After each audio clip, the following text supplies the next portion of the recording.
여러분 안녕하십니까? 2019년 10월 16일 수요일 신문사설 비평을 시작하겠습니다.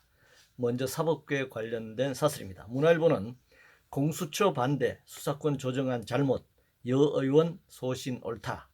문화일보는 법무부 검개혁단장과 어느 영장판사의 법치농단 행태라는 제목의 사설을 통해서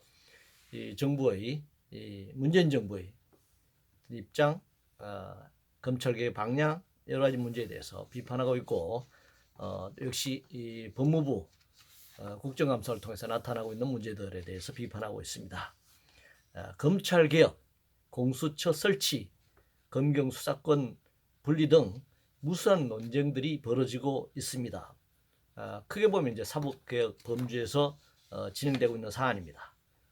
만인은 법 앞에 평등해야 합니다. 그것이 헌법 정신이기도 합니다.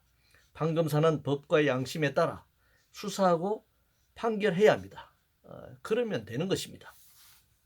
사회 전체적으로 우리가 법이라고 하는 것, 법이라고 한자를 뜯어보면 물이 위에서 아래로 흘러가듯이 순리적으로 흘러가는 것입니다.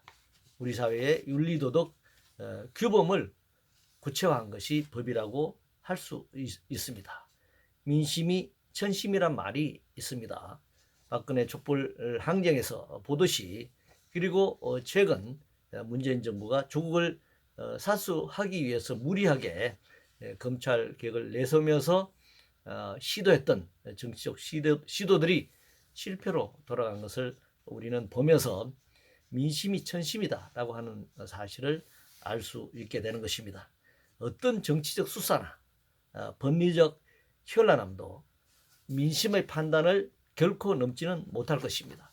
일시적으로는 민심을 속일 수 있고 왜곡시킬 수 있지만, 그러나 끝내 진실은 감출 수 없는 법입니다. 조국과 관련해서 조국 수사, 조국 대란, 조국 사태 여러 가지로 표현되었습니다만, 윤석열 검찰총장이 말한 대로 법과 원칙에 따라 수사를 해서 그 팩트에 입각해서 명실상부하게 헌법 정신이 지켜줄 수 있기를, 헌법 정신에 입각한 형사소송법과 형법과 관련 법들에 의해서 인권을 유린하지 않으면서도 정치적 외풍에 흔들리지 않는 그런 수사 결과가 나오고 법정에서 공방이 벌어질 수 있기를 바랍니다. 조국 관련해서 조선일보는 파렴치 위선자의 피해자 신용 역겹다. 중앙일보는 조국 사태 이후 수사가 더 중요하다. 또 서울대 복직 파렴치 조국 학생 가르칠 자격 없다라는 제목의 사설에서 조국을 둘러싼 정치적 공방은 별 의미가 없습니다. 진영 논리에 빠져들면 대립과 대결뿐인 것이죠. 법과 양심에 따른 수사와 법적 판단만이 있을 뿐입니다. 폴리패스들은 교수직을 내놓고 정치하는 것이 옳다라고 생각합니다. 초중고교 교사는 안 되는 정치활동의 특혜를 누리는 것도 모자라 이런 폴리패스를 통해서 교수직과 고위관리직을 넘나들면서 이렇게 특권을 누리는 이 제도는 반드시 고쳐져야 한다, 이렇게 생각합니다. 최저임금 관련해서 조선일보는 최저임금 문결정 아니라니 정말 삶은 속아 웃을 일이다 라는 제목의 사설에서 최저임금 인상으로 빈부격차가 더 벌어졌다, 이렇게 주장하고 있습니다. 이건 명백한 거짓말입니다.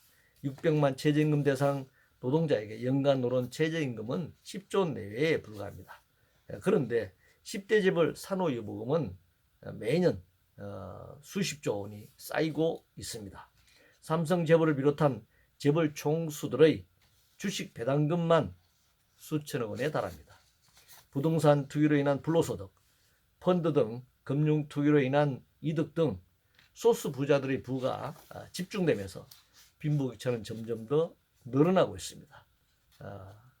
어디 이 최저임금을 걸고 넘어지면서 마치 최저임금이 이 빈부격차의 주요 원인인 것처럼 이렇게 거짓 선전하는 것, 이 부분에 대해서는 단호하게 사실이 아니다고 하는 점을 지적하고자 합니다. 정치쇼와 관련해서 조선일보는 숟가락 얹기 쇼 그만하고 정부가 해야 할 일을 하라라는 제목의 사설에서 문 대통령이 현대차 연구소 방문해 미래차 산업 국가 비전 선포식을 열었다라고 하는 걸 비판하고 있는데요. 역대 어느 정권도 그런 정치쇼를 했습니다. 물론 대통령이 국정을 운영하는데 필요한 일이라면 참고할 수도 있습니다. 그러나 재벌 대기업 행사에 너무 자주 나타나고 특히 범죄를 저지른 재벌 총수와 자주 만나는 것은 면죄부를 줄 수 있는 그런 우려가 있다라고 하는 점을 자각할 필요가 있습니다. 규제와 관련해서 동아일보는 미래차 비전 제도가 기술 발목 잡는다는 말 안 나오게 해야 한다. 한국경신문은 미래차 경쟁력 1등 국가 규제개혁 속도전에 달렸다. 매일경신문은 미래자동차 모빌리티 혁신과 함께 가야 한다 이렇게 주장하고 있습니다. 결국 규제 완화와 정책 금융 지원을 원하는 것인지 묻고 싶네요.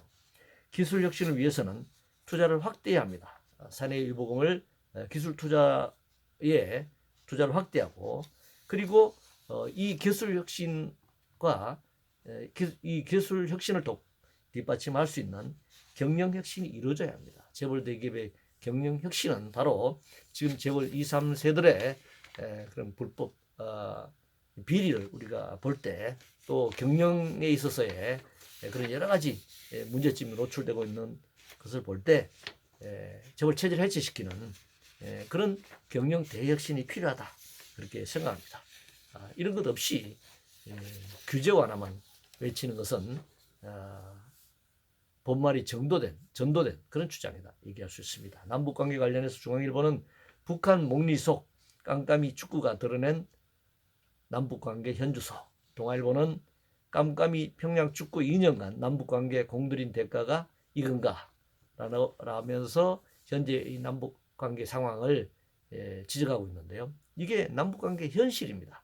남북은 공식적으로는 전쟁이 끝나지 않은 휴전관계입니다. 지난 2년 동안 한반도 비핵화 협상을 둘러싸고 평화 국면이 조성되고 남북 군사 합의서가 채택되는 등 마치 통일이 올 것처럼 이렇게 보였지만 그러나 구조적으로 고무줄처럼 당김에 늘어나지만 그걸로 오면 다시 원점으로 돌아가는 그런 것이 남북관계 현실이고 한반도 현실입니다. 따라서 막연히 낙관적 기대는 건물이고 그렇다고 비관할 필요도 없다라고 생각합니다. 차근차근 주어진 현실을 토대로 평화를 정착시켜 나갈 수 있는 그런 방안들을 마련하는 것, 그런 국가 전력을 수립하는 것, 그것이 필요하다 이렇게 생각합니다.